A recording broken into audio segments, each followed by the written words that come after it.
Cabré.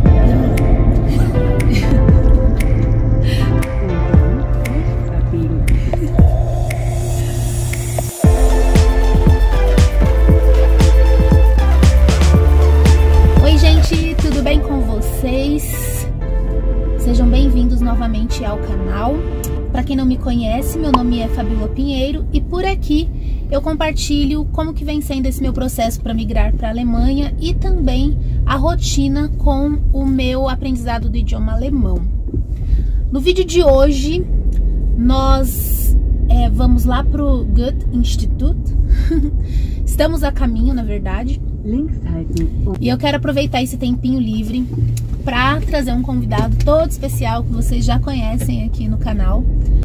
Esse convidado, ele tem o nível de certificação do nível B2, além de falar outros idiomas, né?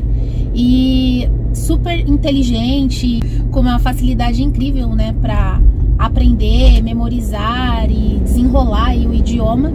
Então hoje eu pedi para ele falar um pouquinho sobre, dar algumas dicas, né, de como desenrolar e destravar o alemão.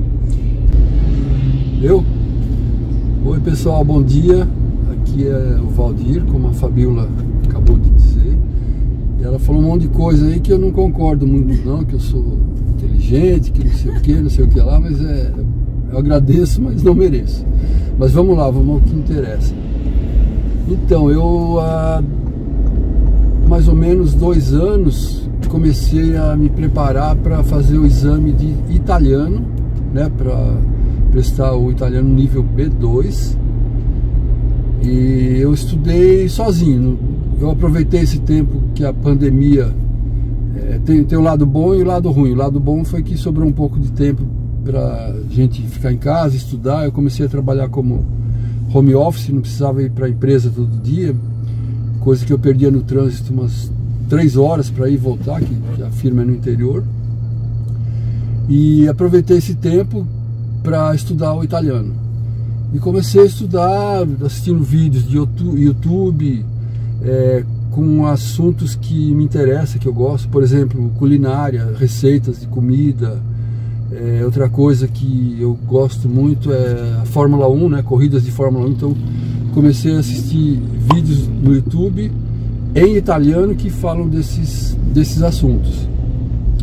E em paralelo também eu comprei, logicamente, um livro de gramática italiano, um livro muito bom, que tinha lá a matéria da gramática, tinha os exercícios, né, correspondentes e tal. Eu fui me preparando assim durante, acho que 1 ano e meio, 2 anos, em casa mesmo, né? E separei um tempinho para estudar todo dia, assim, numa disciplina um pouco mais regrada. E dessa forma que eu me preparei para o exame.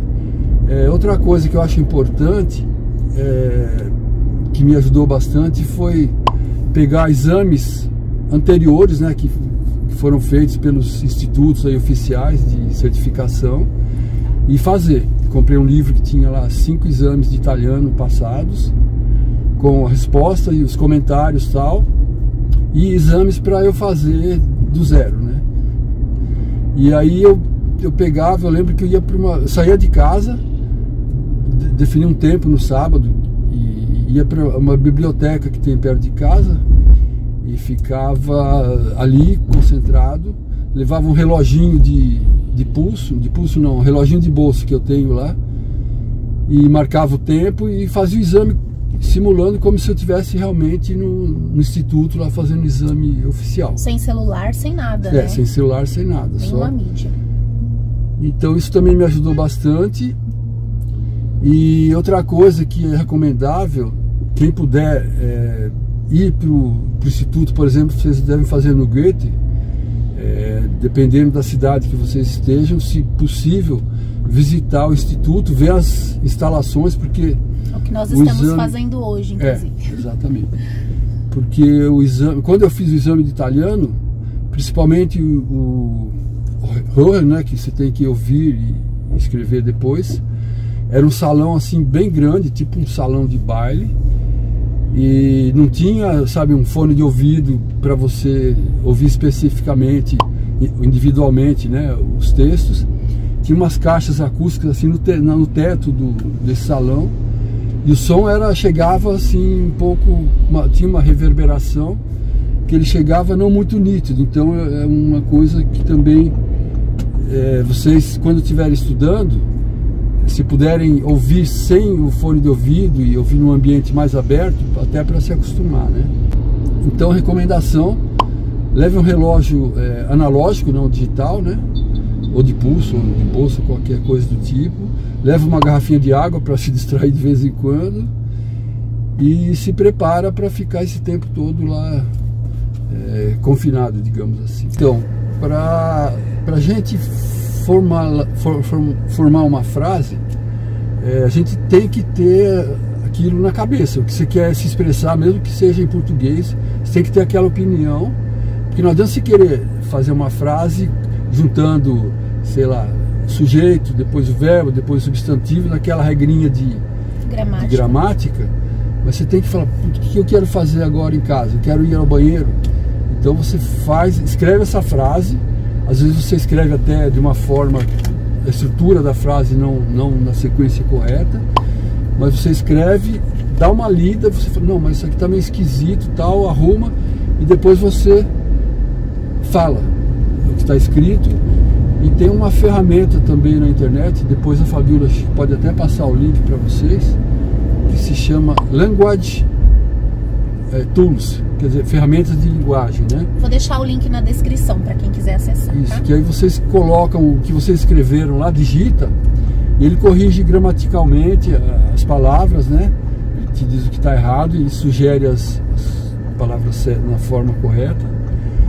E também ele não vai te dizer se a estrutura da frase está correta. Assim, por exemplo, o verbo na segunda posição, isso aí não fala, mas se a palavra estiver escrita errada, ou concordância, né, de gênero com substantivo, masculino e feminino, estiver errado, ele vai te avisar. Também ajuda. Então é isso aí. E aí você escreveu, fala, de preferência, se você conseguir gravar o que você está falando, até melhor, que depois você ouvindo, você vai perceber que você fica então você substitui esse esse que é uma coisa que no alemão não existe, mete lá um also, coisa parecida, dann, sabe? É um tempinho que a gente precisa para pensar na frase, mas não dá a impressão que está assim indeciso. Outra coisa que eu fiz com o italiano, eu fiz tipo uma imersão no idioma, como se eu estivesse morando na Itália. Por exemplo, vou tomar banho, eu coloco lá numa rádio FM italiana, fico ouvindo as notícias da Itália, fico ouvindo YouTube, filmes também, Netflix, alguma coisa. Só que filmes tem um detalhe que no começo, se você vai assistir um filme e botar italiano, você pode ficar às vezes desanimado porque não entende, sei lá, entende 5%. Então o filme eu deixaria um pouquinho mais para frente, agora que você tiver um pouquinho mais de familiaridade com o idioma,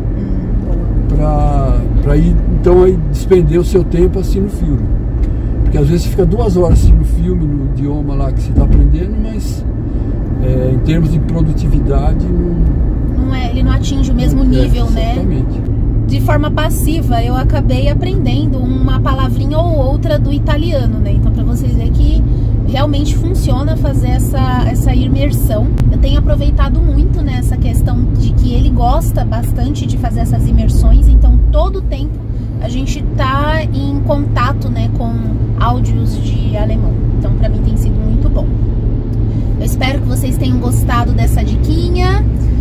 Vou tentar postar aqui uma imagem ou outra lá se eu conseguir, tá? Do evento no Goethe. O que eu não consegui aqui eu posto pra vocês lá no Instagram.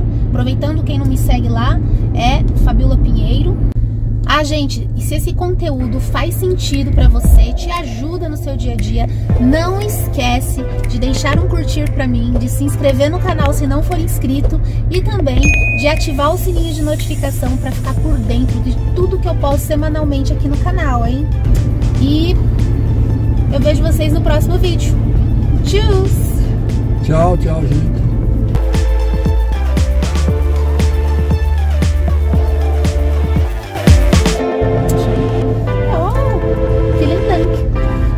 ajudar.